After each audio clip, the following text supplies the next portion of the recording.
Welcome back to True Crime Chronicles.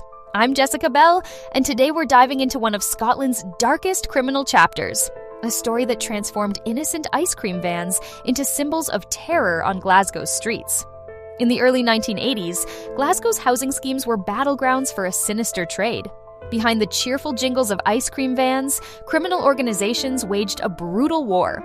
These vehicles weren't just selling sweet treats to children, they were fronts for drug dealing and stolen goods distribution.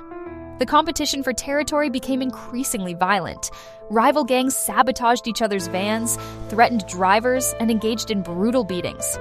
But what started as intimidation tactics would soon escalate into something far more horrific.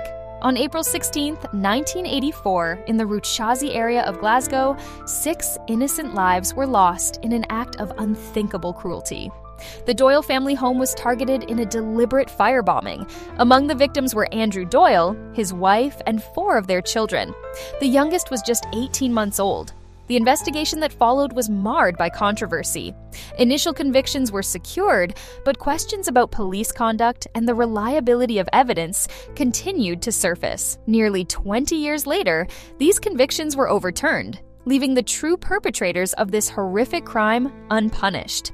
The Ice Cream Wars, as they became known, exposed the dark underbelly of Glasgow's criminal world. What began as territorial disputes over ice cream routes evolved into a tragic reminder of how organized crime can infiltrate the most innocent aspects of daily life. Today, this case remains one of Scotland's most notorious criminal episodes, a chilling reminder of a time when the sound of an ice cream van's chimes could signal either a childhood treat or something far more sinister. This has been Jessica Bell for True Crime Chronicles. Join us next week for another deep dive into true crime history.